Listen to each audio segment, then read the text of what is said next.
중세 시대에 니콜라스 헤르만이라는 사람이 있었어요. 이 사람의 직업은 즉석 주문 요리사였습니다. 그런데 이분이 자연을 묵상하다가 나무를 보았어요. 나무를 보면서 깨달은 바가 있었습니다. 나무의 비밀은 보이는 그런 부분에 있는 것보다 보이지 않는 뿌리에 있다라는 것을 알게 됐어요. 그러니까 그 뿌리라는 게 뭘까? 그 뿌리가 강건해야 그 보여지는 것도 강건하다는 얘기 아니겠습니까?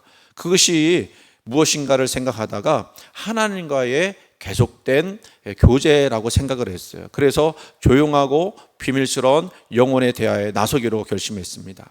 그래서 결국 그가 쓴 책이 하나님의 임재 연습이라고 하는 책으로 유명한 그런 책이에요. 로렌스 형제입니다. 형제라고 하니까 두 명을 이야기하는 게 아니고요. 우리 형제님, 자매님 할 때 그 형제, 로렌스 형제. 그러니까 형제라고 불렀던 것은 뭐가 직책이 높지 않았다 그 얘기예요. 이분이요, 이따가 어디로 이제 들어가게 됐냐면 수도사에 들어갔어요. 수도사가 되기를 원했는데 수도사에서 수도사 일을 못하고 부엌대기 를 했습니다. 요리사였으니까 부엌대기 일을 했어요.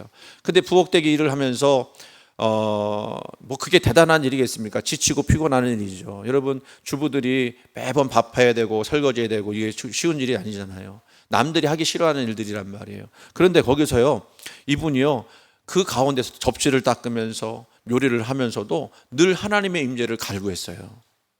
그러다 보니까요, 보는 사람들이, 그 로렌스를 보는 사람들이 감동을 받는 거예요. 그의 모습에서 신비한 생수의 강이 흘러나오는 것을 경험하게 되었습니다. 그래서 사람들이, 아니 어떻게 남들이 알아주지 않는 그 일들을 하면서 이렇게 거룩한 모습을 가질 수 있습니까? 그러면서 그를 배우기를 원했고 그의 이야기를 듣기를 원했어요. 누군가 그에 대해서 이렇게 썼습니다. 그 선한 형제는 언제 어디서나 하나님을 느꼈습니다. 그는 신발을 수선할 때도 기도할 때처럼 똑같이 하나님을 느꼈습니다. 우리는 보통 대단한 일을 해야만 하나님을 경험한다고 생각하잖아요. 뭔가 거룩한 일을 해야만 하나님을 경험한다고 생각하잖아요. 그게 아니라 우리가 하는 모든 일들 속에서 하나님의 임재를 경험할 수 있다는 겁니다. 그래서 이 로렌스 형제는요, 죽은 뒤에 사람들이 그의 편지와 대화를 모아서 하나님의 임재 연습이라는 책을 만들게 되었고, 이 내용이 많은 사람들한테 전해져서 감동을 주었다는 거예요. 그러니까 세상에서는 별로 크게 성공했다라고 말할 수 없는 사람인데도 불구하고 늘 행복한 사람이었습니다. 우리는 알고 있잖아요. 할리우드 스타들 보면 가진 것은 많이 있지만 그러나 그 영혼들이 얼마나 공허한지 그 사람들이 고백하잖아요. 그러니까 그 공허함을 채우기 위해서 이상한 짓들을 하고 별난 짓들을 다 하는 거 우리가 알고 있지 않습니까? 그런데 이 로렌스 형제는요, 그렇게 부엌대기 일을 하면서도 많은 사람들한테 영향력을 끼치는 존재가 되었다는 겁니다. 여러분, 우리가 오늘 이 시간도 하나님의 임재를 간구하며 우리 이 시간 앉아 있는 줄로 믿습니다. 그리고 그 하나님의 임재를 사모하기에 우리가 찬양을 할 때 간절한 마음으로 찬양을 했을 것입니다. 그런데 여러분, 우리가 살면서 인생 가운데 가장 힘들고 어려운 일이 있다면 그게 뭐겠습니까? 사업에 실패했다고 했을 때 그것도 어려운 일일 거예요. 또 관계에 파산이 일어났다고 했을 때 그것도 고통스러운 일이에요. 그건 또 그냥 1, 2년 가지고 끝나는 일이 아니라 정말 오랫동안 그 마음의 상처를 견뎌야 되지 않습니까? 또 원치 않은 질병을 가지고 있어서 그게 잘 낫지 않는 그런 경우도 있죠. 그런 것들이 우리를 괴롭게 하고 힘들게 하는 거 분명히 맞을 것입니다. 근데 정말 그게 우리에게 있어서 가장 견디기 힘든 순간이어야 할까요? 그것도 힘든 일이라고 말씀드렸습니다만 가장 힘들고 어려운 순간이 있다면 뭘까를 우리가 생각해 볼 때 그거는요, 하나님이 나와 함께 하지 않으시는 때라고 하는 거예요. 우리가 가장 힘들어야 될 때는요, 하나님이 나와 함께 하시지 않는 때라고 하는 것을 우리가 생각해야 한다는 겁니다. 다윗이 밧세바와 간음한 후에 그게 하나님께 들통이 났어요. 얼마나 창피했겠습니까? 얼마나 또 마음이 또 심산했겠습니까? 근데 그렇게 죄가 드러난 이후에 다윗은 어떤 기도를 올렸느냐면 시편 51편 10절에 12절 말씀 보니까 이렇게 이야기합니다. 하나님이여, 내 속에 정한 마음을 창조하시고 내 안에 정직한 영을 새롭게 하소서. 그 다음에 나를 주 앞에서 쫓아내지 마시고 주의 성령을 내게서 거두지 마소서. 주의 구원의 즐거움을 내게 회복시켜 주시고 자원하는 심령을 주사 나를 붙드소서. 아멘. 거기 표시된 그 말씀 한번 보세요. 그가 정말 두려워했던 것은요, 고통스럽게 여겼던 것은요, 왕위에서 쫓겨나는 것이 아니었어요.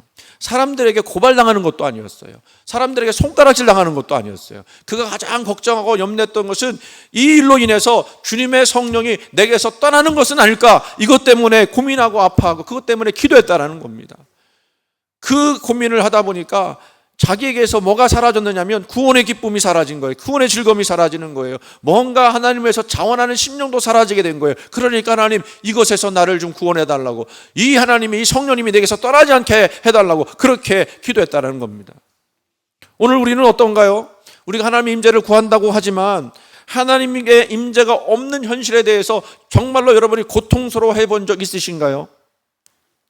말씀을 막 듣는데, 또 말씀을 막 읽는데 감동이 없고 깨달음이 없고 그것 때문에 가슴을 치면서 기도하면서 하나님 나를 좀 불쌍히 여겨달라고 기도해 보신 적 있어요?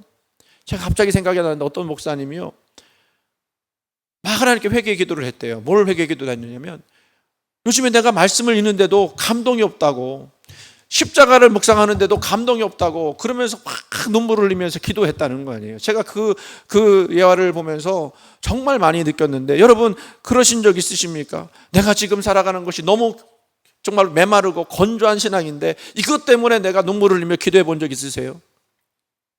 그러하기를 간절히 원합니다. 오늘 본문의 내용은 이거예요. 아마 성경 읽어보신 분들은 좀 내용이 복잡하긴 하지만 익숙한 내용입니다. 바로 금송아지 사건 이후에 나타나는 거예요. 내용은 이것이죠. 40일 동안 모세가 호렙산에 올라가서 십계명을 받아 내려와야 되는데, 그 밑에 있던 백성들이, 산 밑에 있던 백성들이 자기를 인도한 모세가 보이지 않으니까 불안했습니다. 어쩔 바를 몰랐습니다. 그래서 32장, 오늘 33장을 읽었습니다만 32장에 보니까 아론을 막 부추겨서요, 하나님 대신에 눈에 보이는 금송아지를 만들게 해달라고, 그래서 금송아지를 만들고 뭐라고 했냐면 내일은 여호와의 축제일이다 그러면서 선포하고 번제 드리고 화목제를 드렸어요. 그리고 그 금송아지가 자기들을 애굽에서 인도해낸 신이다 라고 말하면서 그 앞에서 이방인들이 뛰노는 것처럼 아주 음란하게 그렇게 뛰놀았다고 이야기하고 있습니다. 하나님이요, 이 모습을 보면서 분노하실 수밖에 없었어요. 내가 너희들을 왜 구원했는데, 내가 너희들을 왜 애굽에서 탈출시켰는데, 하나님을 제대로 믿으라고 그렇게 했는데 이제 그 하나님을 던져버리고 우상숭배하면서 그렇게 나갔던 거 아니겠습니까? 그러니 하나님이요, 뭐라고 했냐면 다 멸하시겠다 그랬어요. 그런데 그것을 모세가 듣고 기뻐했을까요? 아니에요. 여기서 모세의 그 유명한 중보기도의 내용이 나옵니다. 그거를 우리는 3.2.3.2 중보기도라고 그래요. 뭐냐면 출애굽기 32장 32절 말씀이라고 해서 3.2.3.2 중보기도. 뭐라고 기도합니까? 그러나 이제 그들의 죄를 사하시옵소서. 그렇지 아니하시면 원하건대 주께서 기록하신 책에서 내 이름을 지워버려 주옵소서. 무슨 내용이죠? 하나님, 저 백성 좀 용서해 달라고. 만약에 저 백성을 안 데려가실 거라면, 저 백성 구원하지 않으실 것 같으면 나도 주님의 생명책에서 지워버려 달라고. 나 의미가 없다고. 이거는요, 모세가 자기 생명 걸고 기도한 게 아니에요. 생명보다 더 중요한 구원을 걸고 기도하는 거예요. 정말로 우리가 그런 얘기하죠. 이제는 마지막에 정말 모든 것을 걸고 기도하는 그 기도. 하나님 이 기도를 들으시고 어떻게 하셨을까요? 하나님은 좋으신 하나님이에요. 그 기도를 들으시고 하나님께서 당신의 뜻을 돌이키시겠다 바로 말씀하십니다. 그래서 출애굽기 33장 1절과 2절 내용을 보면요, 모세에게 하나님께서 뭐라고 하시냐면 조상들에게 약속한 그 땅, 가나안 땅 내가 주겠다. 그래서 천사들을 보내서 7족속, 그 가나안 땅에 사는 7족속 다 멸해버리고 너희로 하여금 그 땅을 차지하도록 하겠다 약속을 하셔요. 근데요, 그 다음 3절 말씀에 뭐라고 하시는지 아십니까? 하지만 나는 결코 너희와 함께 가지 않겠다. 너희를 젖과 꿀이 흐르는 땅에 이르게 하려니와, 그 다음에 말씀, 무서운 말씀 나오죠. 나는 너희와 함께 올라가지 아니하리니 너희는 목이 곧은 백성이죠. 내가 길에서 너희를 진멸할까 염려함이니라. 하나님이 아신 거예요. 이 백성이 이런 식으로 하다가는 하나님이 성질 있으시겠어요? 사람의 표현으로 하는 거예요. 내 성질대로 하면 너희들 하나도 남겨놓지 않고 다 죽여버릴 것 같아. 그러니까 차라리 내가 약속은 했으니 너희들은 그냥 가나안 땅에 들어가. 근데 나는 너희들은 못 가겠어. 하나님이요, 결별 전환한 거예요. 자, 이제 너희하고 나하고는 더 이상 도대체 이제 같이 할 수 없다. 이제 나가자. 여러분, 이렇게 되면 어찌 해야 될까요? 이 백성이 그냥 그대로 가야 할까요? 아니면 어떻게 해야 할까요? 여러분, 우리가 출애굽기를 보고 있지 않습니까? 출애굽기는요, 애굽에서 탈출했다라고 하는 그런 의미의 그 줄임말 아닙니까?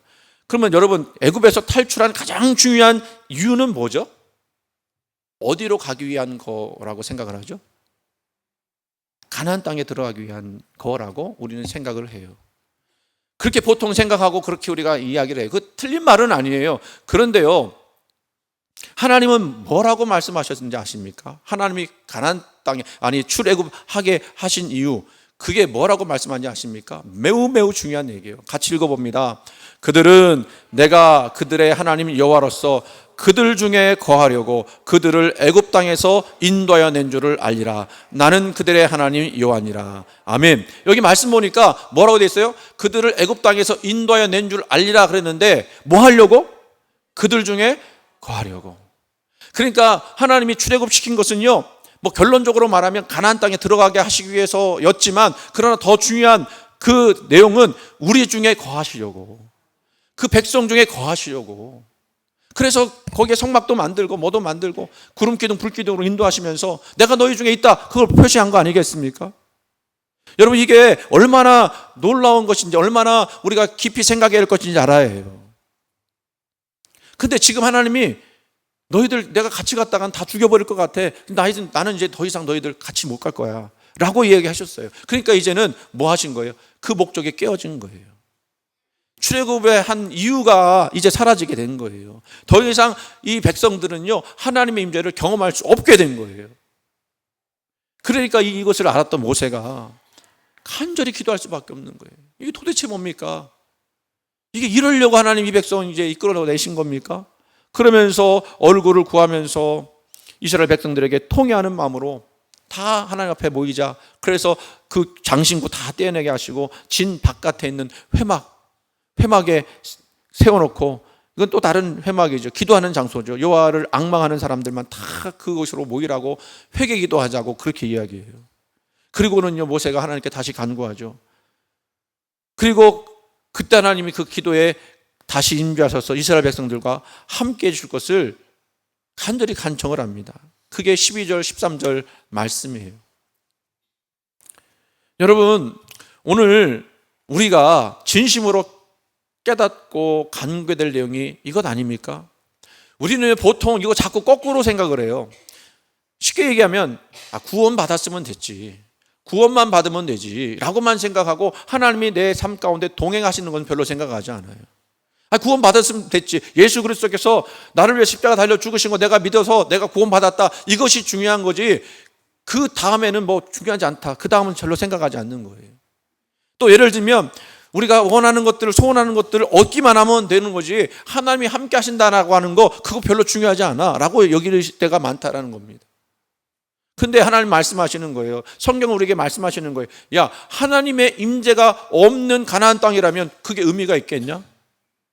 여러분이 아무리 많은 재산과 아무리 좋은 건강을 누리고 아무리 좋은 명예를 누린다 할지라도 하나님이 거기 계시지 않는다고 하면 성경적으로, 영적으로 말하면 아무 의미가 없는 거예요.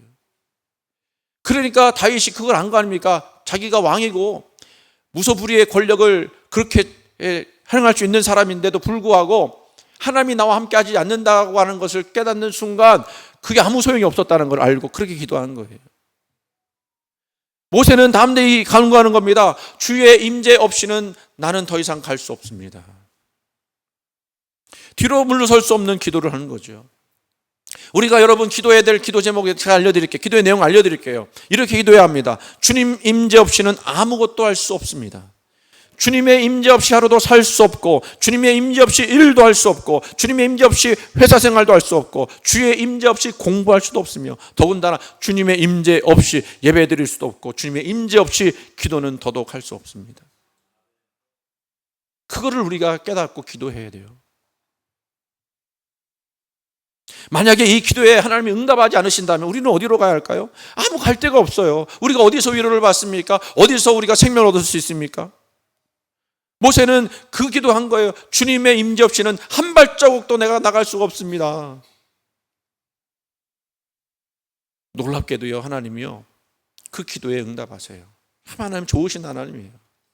그렇게 잘못하고 못된 짓 하는 그 백성들인데도 불구하고 다 용서하시고, 뭐라고 출애굽기 33장 14절에 말씀하시느냐? 내가 친히 가리라, 내가 너를 쉬게 하리라 라고 말씀하세요. 친히 가리라, 내가 친히 가리라 라고 하는 그 내용은요, 영어 성경을 보니까 My presence will go 라고 되어 있어요. presence는 뭐냐면 현존, 또 존재, 이런 뜻이거든요. 내 존재가 너와 함께 갈 것이다. 내 존재가 너와 함께 할 것이다. 그 임재예요. 이거는요, 단순히 같이 가겠다, 그냥 같이 걸어가겠다, 그런 의미가 아니고요, 하나님께서 모세를 향해서 은총을 베푸시며 깊은 관계를 다시 회복하겠다라고 하는 선언이에요. 하나님의 임재는 아무한테나 주어지는 것이 아니죠. 그 친밀한 관계 속에서 은혜로 허락되는 선물인 줄 믿으시기 바랍니다. 그런데 다윗이 아니 모세가요, 그러면 만족해야 되잖아요. 근데요, 모세가요, 한 걸음 더 나가요. 뭐라는지 아십니까? 그거를 확실하게 더 하려고 18절 말씀 보니까 이렇게 이야기합니다. 주의 영광을 내게 보이소서. 하나님 함께 하신다고 했으니까, 함께 하시면 나에게 보여줄 것이 있지 않습니까? 그게 뭡니까? 하나님의 영광입니다. 그 영광은 진짜로 하나님이 나와 함께 하신다면 그거 볼 수 있도록 해주세요. 그래서 모세가 그 영광 보잖아요. 근데 정면으로 보면, 하나님이 정면으로 보면 죽을 것 같으니까 하나님이 모세를 바위틈에 숨기시다가 뒷모습만 보였다고 그래요. 이게 의인화된 표현인데 하나님의 영광을 조금 보여줬다, 그 얘기예요. 다 보면 죽으니까. 여러분, 하나님도 오늘 우리가 하나님의 임재 없으면 한 발자국도 나갈 수 없습니다라고 할 때 그 응답이 오늘 우리에게도 이루어질까요?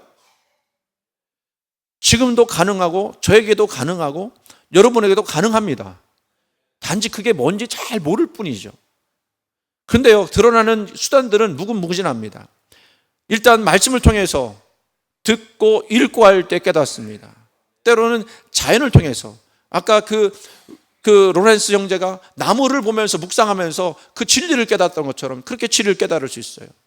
또 독서로, 거룩한 독서라고 그렇게 이야기하는데 그 독서로 하나님의 임재를 경험할 수도 있습니다.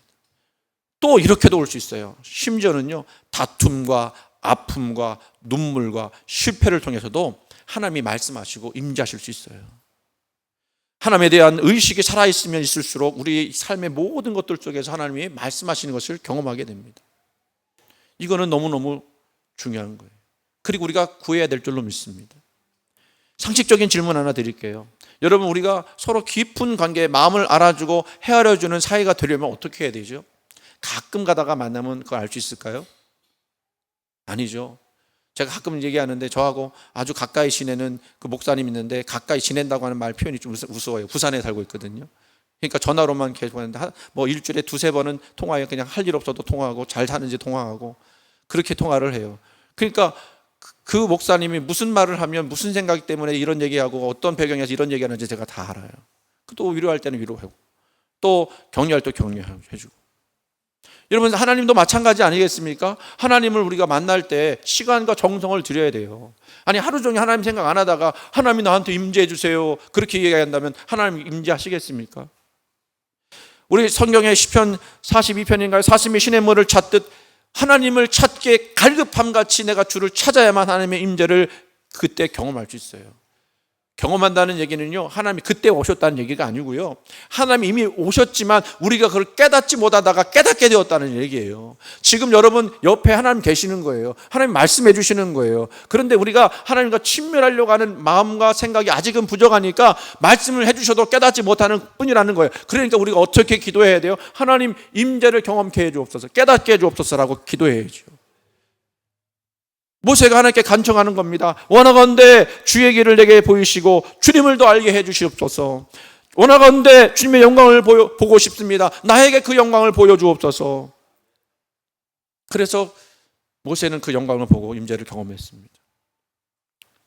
이제 결론입니다. 오늘 우리 출애굽기 33장의 이야기를 들으면서 우리는 주님의 임재 없이는 나갈 수 없다고 하는 그 고백을 다시 한번 묵상했습니다. 이것은요, 하나님 없으면 아무것도 할 수 없다고 하는 철저한 의존의 선언이에요. 의존하는 거예요. 의존하는. 모세는 약속의 땅보다 하나님의 임재를 더 중요하게 여겼습니다. 축복보다도 하나님 자신을 더 갈망했습니다. 그리고 그 갈망은 하나님의 마음을 움직였고, 그리고 임하셨고 영광을 보여주셨어요. 오늘 하나님 만약에 안 계신 예배를 한번 상상해 보세요. 지금 이 시간에 하나님이 우리와 함께 하시지 않는 예배를 우리가 드리고 있다고 생각해 보세요. 얼마나 끔찍합니까? 얼마나 고통스러운 일이겠습니까? 그러나 하나님은요, 여전히 우리 가운데 임하시기를 원하세요. 그분은 여전히 우리가 갈망하는 것보다 더 우리와 함께 하시기를 갈망하세요. 그래서 하나님은 지금도 모세처럼 자기의 얼굴을 찾는 자들을 지금 찾고 계세요. 우리 해야 할 일은 분명합니다. 뭐겠습니까? 하나님 없으면, 하나님 임재 없으면 우리는 한 발자국도 갈 수 없습니다 라는 고백이에요. 오늘 이 고백이 우리의 기도가 되고 우리 예배가 되고 우리 삶이 되어야 할 줄로 믿습니다. 다시 하나님의 얼굴을 구하는 교회가 되기를 원합니다. 다시 하나님의 임재를 갈망하는 성도가 되어야 합니다. 다시 하나님의 영광을 사모하는 우리 각 세대가 되기를 간절히 원합니다. 그럴 때 하나님이 반드시 응답하실 줄로 믿습니다.